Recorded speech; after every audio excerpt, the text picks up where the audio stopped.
Welcome to Accelerating Your Dental Practice, a podcast with free expert advice to accelerate your practice's efficiency, growth, and profit. Here's your hosts, dental management consultants and friends, Malika and Michelle.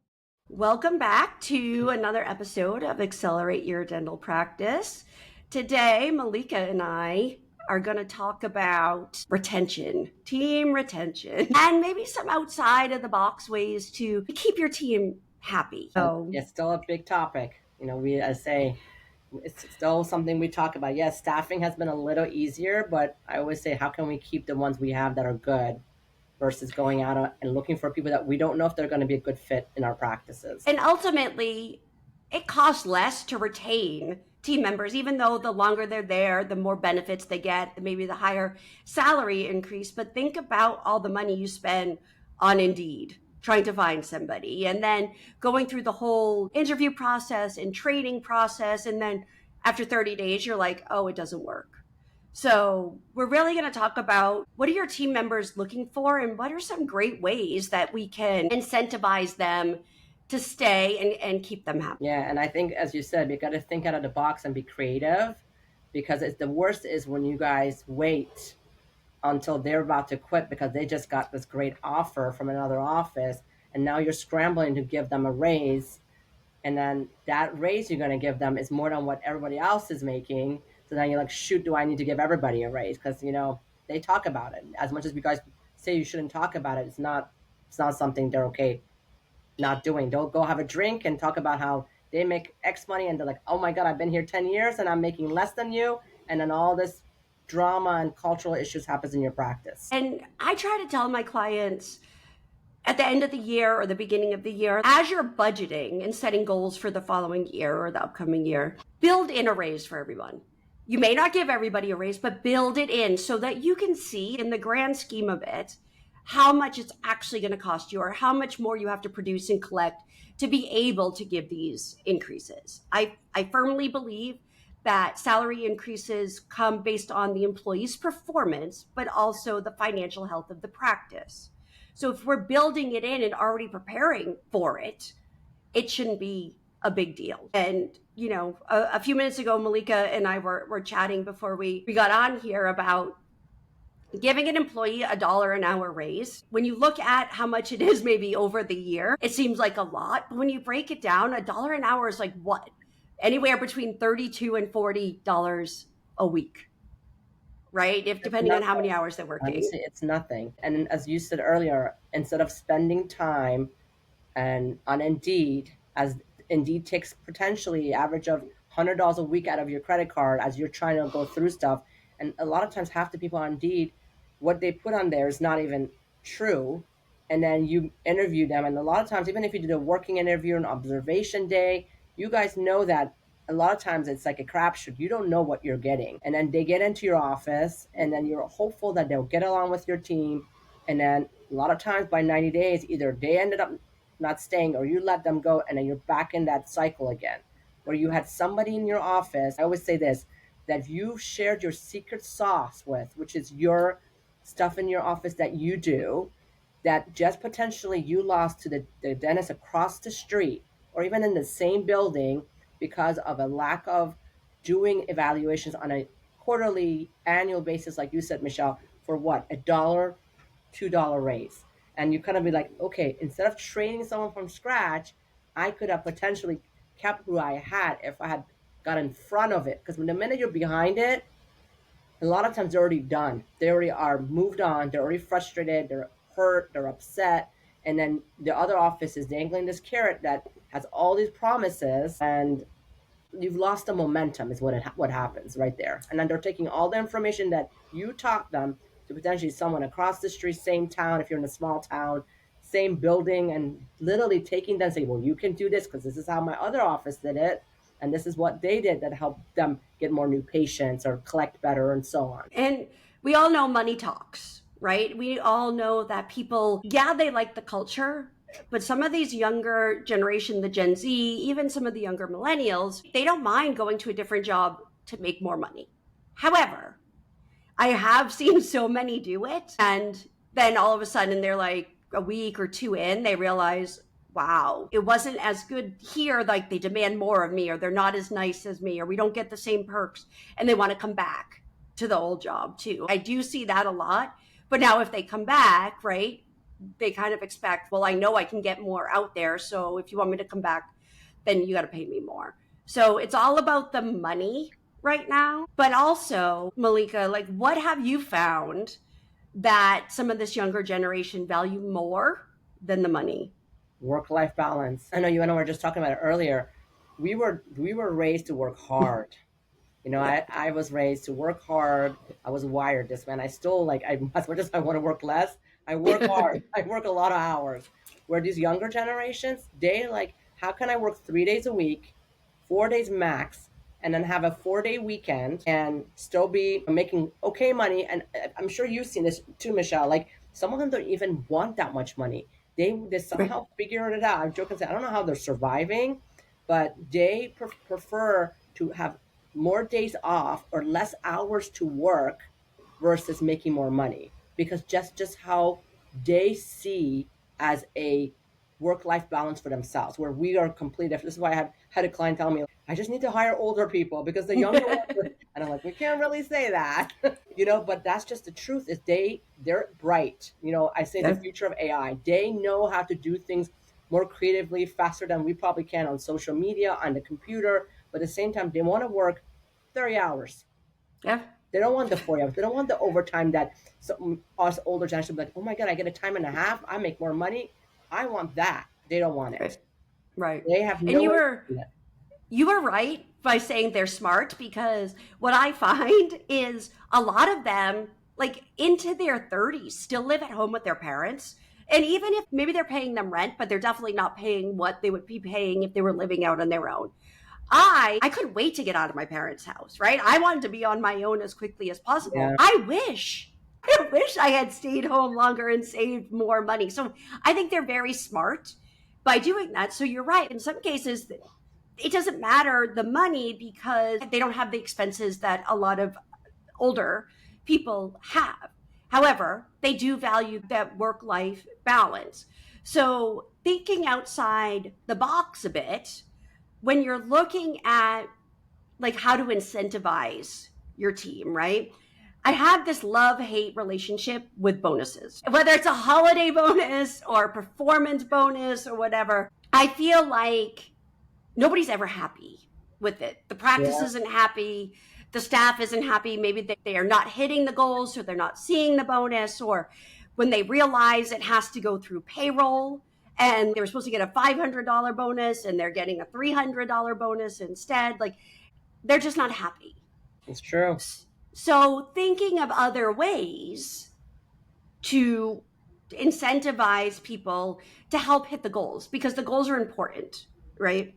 And I don't know about you, Malika, but I'm a firm believer that no matter what your goals are, if you're giving any kind of bonus or incentive, collections has to be part of it. 100%. Because that's what pays the bills.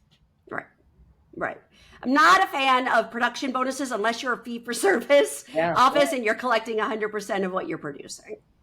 I agree. So collection should always be part of it. And then you can add other things into the mix. And in getting creative, I like to have an annual goal of what it's going to be and then break it down quarterly. Because just looking at, hey, I'm going to give somebody a $5,000 a year increase seems like a lot, but when you break it down to monthly and weekly, it's not that much. So when you break down, say, your $1 million collection goal, when you break it down to monthly, it comes out to $83,000 a month. That's not that bad, right? No. That's not that hard to do. So honestly, I think the knowing the breakdown of what I think you said it really well. When you think, oh my God, this number is going to be so big or so hard to calculate, then you get overwhelmed by it. But you said it perfectly. Like that amount is nothing if you think about it.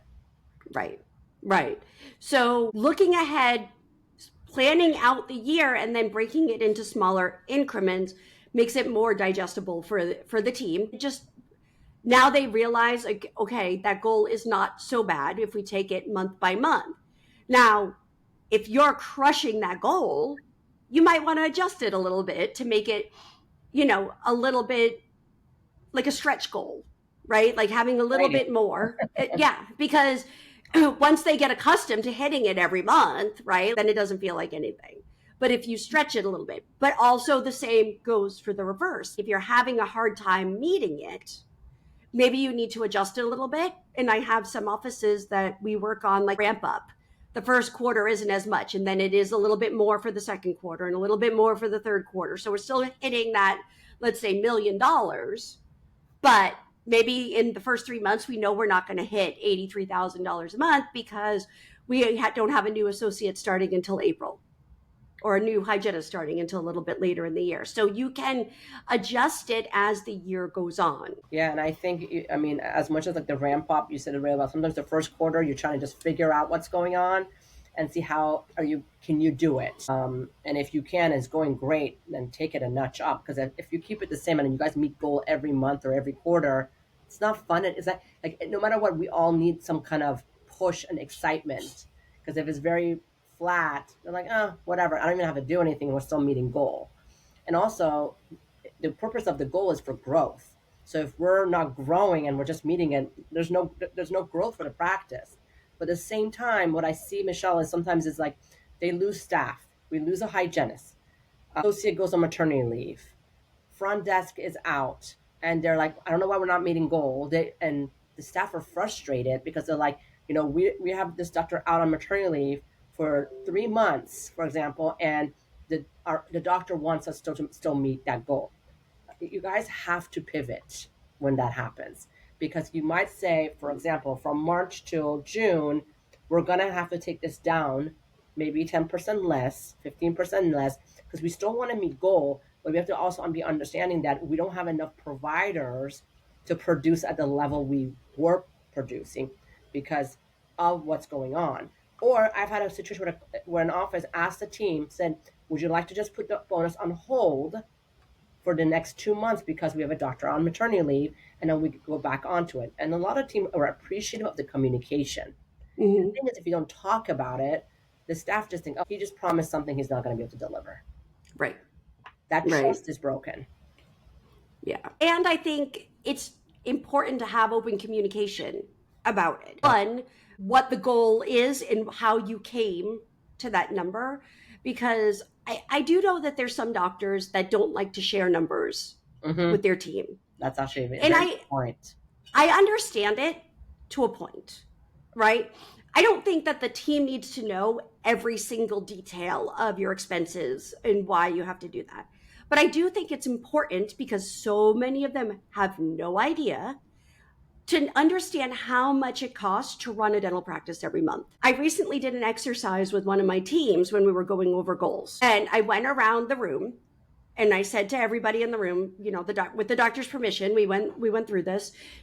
I said, how much do you think it costs to pay the bills in this office for 1 month? And that means all of your salaries, the dental supplies that we have to order, the software that we have, the lab cases that go out, the utilities, the rent, like think about all of that stuff.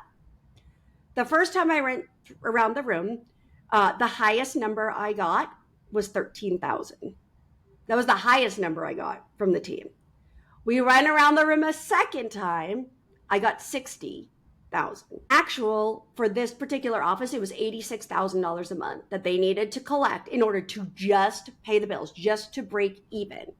So when we did that exercise, they realized that the team had absolutely no idea how much it costs. So now what happens, especially a front office team member, right? They're posting these checks and they're seeing all this money come in.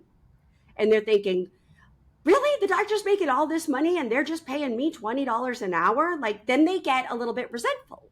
100%.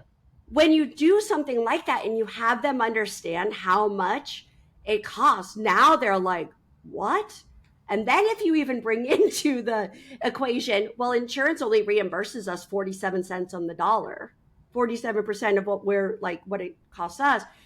Now it starts to really click with them. So now they understand why we have to see a certain number of patients every day, or why our production number has to be so much higher than what we're actually collecting. So to a point, I understand not wanting to share everything with the team. I get it. But if they don't know, then they're throwing this number out because they want to go on vacation or they want to buy a house. They don't realize that number is just so that you can pay the bills and keep the lights on. So share that with them, and I bet you it makes a little bit of a difference.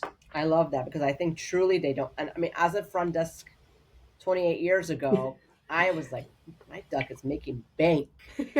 And he's always complaining he has no money and what is wrong with him.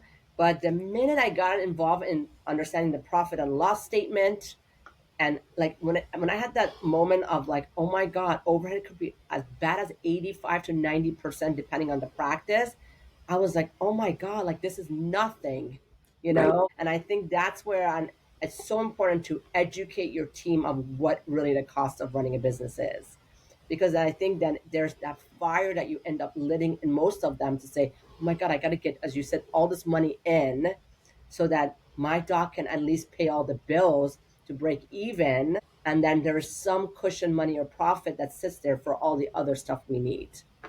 And a lot of times they just don't, if they don't know, you can't expect them to understand your stressors. And I love that you do this because I think that's a really great idea. Yeah, I mean, it's hard, and they don't need to know like I said, they don't need to see the profit and loss. They Yeah. just need the total. To tell them your salary. Like I think some people get really worked up. They don't need Yeah. to. I think they don't need to see the actual P&L, but they just need to know X amount of dollars is what turns on the light, pays the rent, supplies, just the overall aspect of the practice cost. Yeah. Yeah. And when you do that, I find that the team is more engaged and willing um, to work towards those goals. They're more motivated Yeah. towards it. Yeah. So a couple of unique things that I have seen in terms of incentives is, and I really like this one because yes, Malika, we're becoming dinosaurs in the industry. Yeah. Like Yeah. they're so young and they're like, I know, oh my it's gosh. true. I remember when I started in the industry and I was 15 and I was always the youngest one in the office. And now I look back and I'm like, oh my gosh. It's true. That's It's how been a I long feel. time. That's how I But what I'm seeing, and like the same thing with some doctors have the same, they're the same generation as us, or they have the same mindset of us, and it's hard to relate to some of these like Gen Z and younger millennials. So one thing is we talked about always working smarter and not harder, right? And I feel like Gen X, where we work hard, right? Not necessarily smart, but we so work hard. hard. So I have seen, and I have a couple offices that are really excited to implement this, and some have been doing it for a while, and some are doing it newly this year. But they set their goal, their annual goal, and then they have their smaller quarterly goals. Well, one thing that they're starting to do is if they're at like, let's say the goal is $1 million, because that's a nice easy number. If by June 30th they've collected $500,000, they're giving the team the week of Christmas off with the whole week paid. So normally they'd get paid just for Christmas. And if the office were closed, then they would probably have to use like PTO, vacation time, whatever they have available to make up for that. But if you're moving along and you're on track to hit your goal or you're above what your goal is supposed to be, why not reward the team with a week off? Because you know what the end of the year is like. It is like major burnout and everybody is checked out and just wants some time. And then compensating them that. I can't tell you how much teams appreciate that. I love that.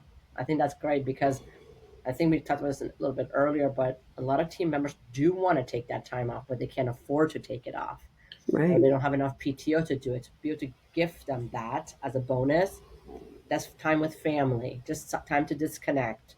Again, you said it earlier, we're going to find things that are out of the box to do that sets you apart from your competition when Yep. people are thinking about maybe changing jobs or finding another job. That's what's going to make you stand out because then they're bragging that my office does this, which is Yep. awesome. And they're going to work really hard because they're going to want that week off. So in January, you block the week off. Because if you want that week off, that week is off, It's true. right? And this way nobody gets booked in there. Right. And then by July 1st, if you're at that goal, now they know they're getting that week off with Yeah, pay. they're taking that time off. I love Now, the other, like to take it a step further, what I've had some offices do is if they hit that end goal, that annual goal of, say, the $1 million, then the team also gets the following week of 4th of July off with pay. Nice. And they're loving that because it is still money, right? It's not like they're getting, but they're actually getting an extra week, right? So now they can use their PTO or their vacation time, however you have it broken down, for what they want to use it for. And then they get that week of 4th of July off. They get that week of Christmas off with pay. They don't have to use their PTO. And that is something that is going to keep them at your office. I love it. That's really cool. Yeah, I think as I said, and one thing that I've seen and I'm actually have been pushing for is something different. Like what you're saying is different. Some people, I actually had this conversation for yearly planning with one of my clients last week, and what I was saying was a lot of your team members want to go somewhere. So if it's the ADA conference, midwinter, like something where it brings education, but a lot of these people maybe have never even been on an airplane, or they just haven't had the opportunity to be away from their kids and take a break, and it can make that happen. What is it that you can provide that it's a win-win education and something that helps them get away from where they are at? How can you, and the question was, well, how can I afford it? And It's Right. like, put it into your bonus. What is the cost of that trip? Add it to your addition to your bonus and be very clear with your team. It's about communication. This trip is going to cost the practice 20K, for example. For the entire team to fly, hotel, CE, is going to be 20K. I'm going to break that into 6 months of our bonus. In addition to, let's say we need to hit 80, now we need to hit 83 a month. I promise you, the team is going to work hard to get that because they want to go. Right. So, Right. and I'm sure like I talk about, like lately I've talked about is like CE on the beach with what Manal does. Like I'm like, Yeah. it's a beach. A lot of people doesn't want to go to the beach. Go to the beach. You're gonna get 2 days of CE, so you guys are all learning. Do a Yep. lunch or dinner together, and then let them have fun. They're gonna come recharged, Yep. excited, and look forward to that trip again next year if that's what you're gonna make your part of your thing with your practice. Yeah. Or they're going to work really hard, especially the first 6 months of the year, to get to that. So the momentum's going to be there. So you got to find, because sometimes just automatic extra $100 a month in their paycheck. By the time the Yeah. taxes come out, honestly, they're not going to see it. Because a lot of times I hear people say, they didn't even thank me, Malika, for that bonus in their Right. check. Well, because it's a lot of people don't even pay attention to what goes into their bank account, into that detail, or they don't look at their pay stub. So Right. unless it's such a significant bonus, like if someone gives you $2,000, you and I are going to notice that $2,000, not when it's $150. Right. Right. It's a And huge I know it comes from a good place, Yeah. right? And the doctor wants to do it, but I find nowadays, they don't appreciate it as much. The smaller bonuses. Yeah. I still have so many people that say, "Well, I'd rather just get a holiday bonus instead of an incentive," because they see that, say, $1,200 bet more than they do the $100 a month, even though they're getting it consistently. It's the same amount, but they like the lump sum. I think the other thing you were talking about is with these CE trips, right? They're going to come back and be more apt to implement something that you want implemented to increase the productivity and the revenue of the practice than you going to a course on your own, coming Right. back, say, this is what I learned, read this book and figure it out how to True. implement it. Very true. Those kinds of things are what are going to keep team members wanting to stay with you year after year. It's true. So thinking outside the box, I love to do things like that, even when I'm coming up with strategies for my offices. But I think this is a good one now. Like, it's January. You can do this for this year. Give them the Christmas holiday off. Christmas falls on what? Wednesday, Thursday. Yeah, Thursday. So that would be so nice for them to be able to have that and give them something really to kick off the year and start working towards. Yeah. And then announce it, make a big deal out of it. Yeah. Announce it in a meeting, have it at your January meeting. And if you're don't have one, please talk about what the goal is for 2025. Here's what we're thinking about rolling out. Get this, see what their reaction to it is. Office will even take a vote, and do it by vote. Some people just say this is what it is, and you know your culture of your practice the best. Mm-hmm. I joke and say some of my clients will say, well, it's not up to them. They need to be grateful. I get it. But at the same time, it needs to be a team decision, because if Right. they don't buy into it, you're just standing in front of a team saying it, and you're like, well, I said it, this is what I'm doing, but they don't seem excited. Right. Get feedback. Why are they not excited? Did something happen in the past that, let's say you offered to do something and you didn't follow through, and there was no accountability in place, and then your team is just like, oh, this is another bonus he or she's mentioning, and it's not going to go anywhere. Right. And being excited, maybe you post something in the break room and you have a little thermometer or something that you're tracking how close you are to it, because when you do that and when you discuss things at team meetings, at huddles, you try to figure out how you can get there as a team, right? So now they're involved in it. The other thing to look at that I try to do is, if you've been open for years, right? If it's your first year being open, it's a little hard to do, but look at trends. Every office has good months and bad months, right? I have some offices that struggle in the first quarter. They know that every year they struggle in the first quarter, but they're like, we more than make it up in Q2 and Q4. We just know that, right? So maybe set some smaller incentives for those slower months that dangle that carrot to help make it not so bad, right? Right. We all hear about September. However, I don't feel it's September anymore. I feel like October is the month that has been a challenge for people, right? So if you look back and say, okay, what can we start planning in August and September to make October better, right? Or, the first quarter is a challenge. What can we do to kind of help increase the production and revenue, from there? You look at all the people that came in December, how do we get them back in to get this treatment done, or do a tax season special or something to increase the production. If you can run it in your software so that you can see the trends. And I think it's important to look at those at the beginning of the year, so you're not all of a sudden go, oh my gosh, it's October and it's terrible, and by then it's too late to give it that boost that you need. Right. It's true. Sure, yeah, and I think really, as you said, kind of go. Sometimes you're gonna go with the waves too. If you, for example, at an office, said, "Well, my November was really bad," and I had to remind this client that, well, you only worked 8 days, so yes, your team didn't make goal because they couldn't. The provider was not there. They can only do so much on their own. So you also have to be honest with yourself. Yeah. And just be like, okay, I'm going to take time off. That's great. You should take it off. But also be fair to your team when you take it off, that they're not going to be able to make that goal. And sometimes they get frustrated, unless you're doing quarterly, which I recommend quarterly. If you're doing quarterly, then yes, as a quarter, look at it as a whole. But if you're doing monthly and you're going to take so much time off in that month because, I don't know, you're going to get married, whatever is going on, then you're going to also be fair to your team and say, okay, that goal needs to be changed because I wasn't in the office enough to produce. Yeah. Take that into consideration. If you can, extend the day, do a little bit of extra production. I have some offices that, they always work a 4-day work week, but if they know they're going to be out, maybe they pick up a couple extra Mondays, that way it's not so bad. Or you just overproduce in the months, before and after it in order to make up. Yeah. And also I think one thing I want to add, and I don't know how you feel about this, Michelle, is some offices still have the long hours. I think, this is just me, I think those days are kind of gone unless you're going to do different shifts. Right. Because a lot of these individual staff don't want to work those 10-hour days anymore. So it's hard, especially if you're open 5 days a week.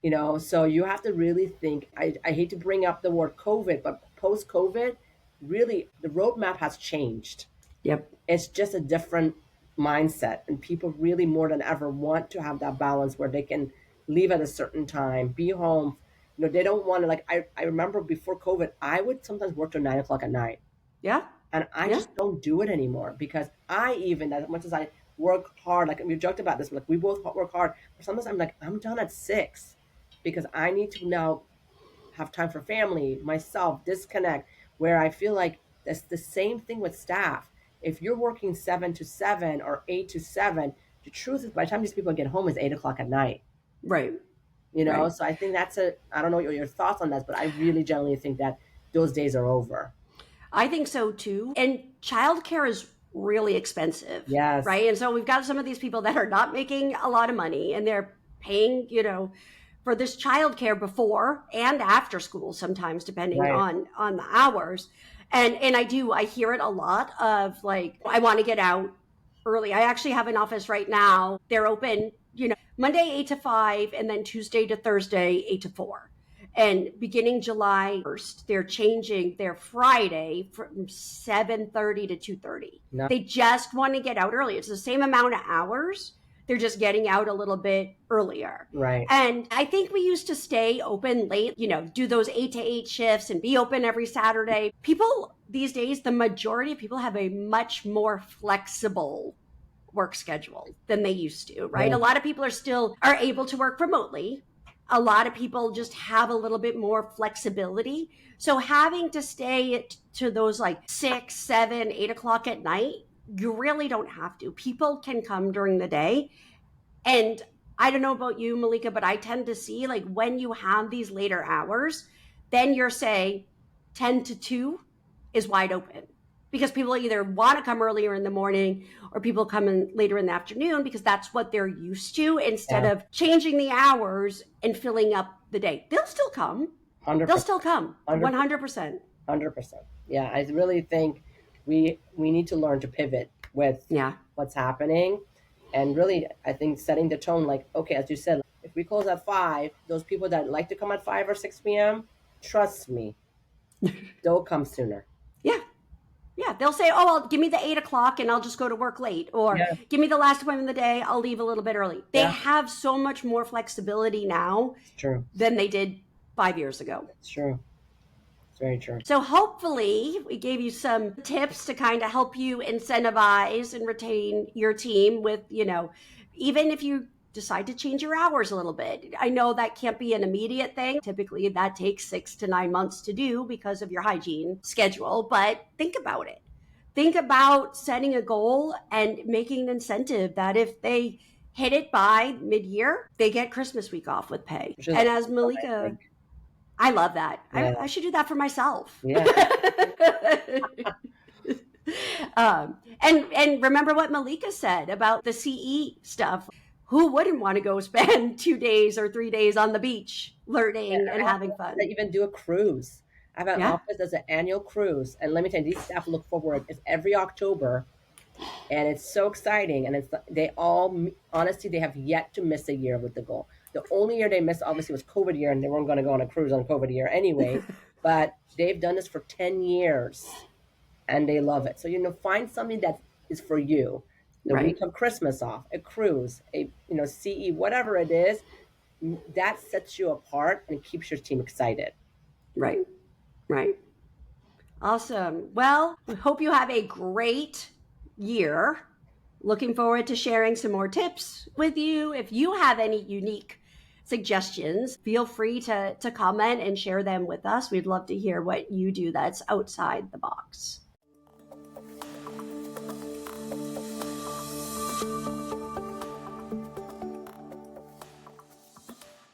Thanks for joining us on Accelerating Your Dental Practice. To connect with Malika and Michelle, visit czardentalconsulting.com and affinitymanagement.co and learn how they can help you accelerate your practice even further.